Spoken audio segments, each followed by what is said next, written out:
करेंगे। आपको बता दें दोस्तों, झारखंड का विधानसभा चुनाव इसी साल के अंत में होने वाला है। अभी दोस्तों 2 राज्यों के चुनाव की तारीखों का ऐलान चुनाव आयोग के द्वारा कर दिया गया है, जिसमें दोस्तों जम्मू कश्मीर और हरियाणा के विधानसभा चुनाव की तारीखों का ऐलान हो चुका है। अब दोस्तों महाराष्ट्र और जो झारखंड राज्य है उनके विधानसभा चुनाव अब इसी साल के अंत यानी नवंबर और दिसंबर माह में हो सकते हैं। दोस्तों चुनाव आयोग इनकी भी तारीख जल्द ही घोषित कर सकता है। तो दोस्तों हम देखते हैं झारखंड की 81 विधानसभा सीटों का ताजा ओपिनियन पोल।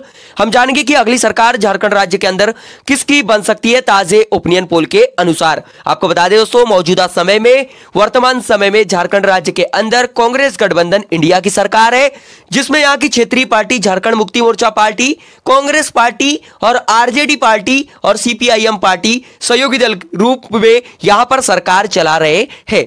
साथ ही दोस्तों आपको बता दें, बीजेपी को यहां पर 2019 में कड़ी शिकस्त मिली थी। बीजेपी के हाथों से सत्ता यहां की फिसल गई थी। तो देखना ये होगा दोस्तों, जो बीजेपी अपनी खोई हुई सत्ता को प्राप्त करने के लिए तमाम तरीके की कोशिश कर रही है, वो बीजेपी कितनी विधानसभा सीट झारखंड राज्य के अंदर आज लेती हुई नजर आ रही है ताजे ओपिनियन पोल में हम जानने की कोशिश करेंगे। साथ ही दोस्तों हम बात करेंगे जो कांग्रेस गठबंधन इंडिया है, जो अपनी सरकार को फिर से रिपीट करना चाहता है, जीत की हैट्रिक लगाना चाहता है, उसके खाते में कितनी विधानसभा सीट अभी तक जाती हुई नजर आ रही है। यानी ताजे ओपिनियन पोल में अभी का सियासी आंकड़ा क्या निकल कर आ रहा है, आज के इस ताजे ओपिनियन पोल के माध्यम से हम जानने की कोशिश करेंगे। साथ ही दोस्तों हम बात करेंगे झारखंडी भाषा कल्याण संघर्ष समिति पार्टी, जो युवा नेता की पार्टी है, जयराम महतो की पार्टी है, जिसको हाल ही में चुनाव आयोग ने मान्यता दे दी। अब उस पार्टी का नाम झारखंड लोकतांत्रिक क्रांतिकारी मोर्चा हो गया है उसका नाम। तो हम देखेंगे जेएलकेएम जो पार्टी है, युवा नेता जयराम महतो की पार्टी, जो पहली बार विधानसभा चुनाव लड़ने की तैयारी कर रही है,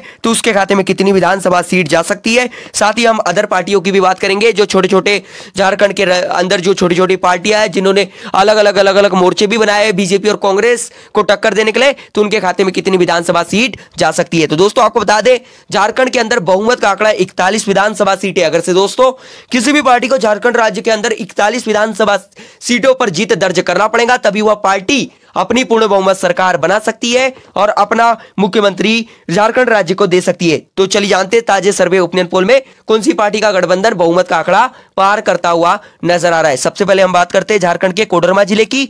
यहाँ की एक विधानसभा सीट का ताजा ओपिनियन पोल देखा जाए तो यहाँ बीजेपी का खाता खुलता हुआ नजर नहीं आ रहा है। यहाँ की एक विधानसभा सीट कांग्रेस गठबंधन इंडिया के खाते में जाती हुई नजर आ रही है। जेएलकेएम जो झारखंड लोकतांत्रिक क्रांतिकारी मोर्चा जो है, जो उसका भी यहाँ पर खाता खुलता हुआ नजर नहीं आ रहा है। अदर पार्टी का भी यहाँ पर खाता खुलता हुआ नजर नहीं आ रहा है। इसी के साथ हम बात करें अगले जिले की, तो अगला जिला है गोड्डा। गोड्डा की 3 विधानसभा सीटों का ताजा ओपिनियन पोल देखा जाए तो यहाँ बीजेपी के खाते में 1 सीट और कांग्रेस गठबंधन इंडिया जो है, झारखंड मुक्ति मोर्चा पार्टी और कांग्रेस पार्टी का जो गठबंधन इंडिया है, उसके खाते में 2 सीट यहाँ पर जाती हुई नजर आ रही है। जेएलकेएम और अदर पार्टी का यहाँ पर खाता खुलता हुआ यहाँ पर नजर नहीं आ रहा है। इसी के साथ दोस्तों हम बात करें अगले जिले की, तो अगला जिला है देवघर। देवघर की 3 विधानसभा सीटों का ताजा ओपिनियन पोल देखा जाए तो यहाँ बीजेपी के खाते में 1 सीट और कांग्रेस गठबंधन इंडिया के खाते में यहाँ पर 2 विधानसभा सीट यहाँ पर जाती हुई नजर आ रही। जेएलकेएम और अदर पार्टी को देवघर जिले के अंदर भी तगड़ा झटका लगता हुआ नजर आ रहा है। इसी के साथ हम बात करें अगले जिले की, तो अगला जिला है जामताड़ा। यहाँ की 2 विधानसभा सीटों का ताजा ओपिनियन पोल देखा जाए तो यहाँ बीजेपी का सुपड़ा साफ होता हुआ नजर आ रहा है। जामताड़ा जिले की दोनों विधानसभा सीट कांग्रेस गठबंधन इंडिया के खाते में जाती हुई नजर आ रही। जेएलकेएम और अदर पार्टी का जामताड़ा जिले के अंदर खाता खुलता हुआ नजर नहीं आ रहा है। इसी के साथ हम बात करें अगले जिले की, तो अगला जिला है दुमका। दुमका की 4 विधानसभा सीटों का ताजा ओपिनियन पोल देखा जाए तो बीजेपी के खाते में 2 सीट और कांग्रेस पार्टी के खाते में यहाँ पर 2 सीट यहाँ पर जाती हुई नजर आ रही। जेएलकेएम और अदर पार्टी का यहाँ पर खाता खुलता हुआ नजर नहीं आ रहा है। इसी के साथ दोस्तों हम बात करें अगले जिले की, तो अगला जिला है पाकुड़। पाकुड़ की 3 विधानसभा सीटों का ताजा ओपिनियन पोल देखा जाए तो बीजेपी गठबंधन के खाते में 1 सीट और कांग्रेस गठबंधन के खाते में यहाँ पर 2 विधानसभा सीट यहाँ पर जाती हुई नजर आ रही। जेएलकेएम और अदर पार्टी का पाकुड़ जिले के अंदर भी खाता खुलता हुआ नजर नहीं आ रहा है। इसी के साथ दोस्तों हम बात करें अगले जिले की, तो अगला जिला है साहिबगंज। साहिबगंज जिले की 3 विधानसभा सीटों का ताजा ओपिनियन पोल देखा जाए तो यहाँ बीजेपी गठबंधन के खाते में 1 सीट और कांग्रेस गठबंधन यानी कांग्रेस पार्टी, झारखंड मुक्ति मोर्चा पार्टी और आरजेडी और जो सीपीआईएम पार्टी का जो गठबंधन इंडिया है, उसके खाते में यहाँ पर 2 विधानसभा सीट यहाँ पर जाती हुई नजर आ रही।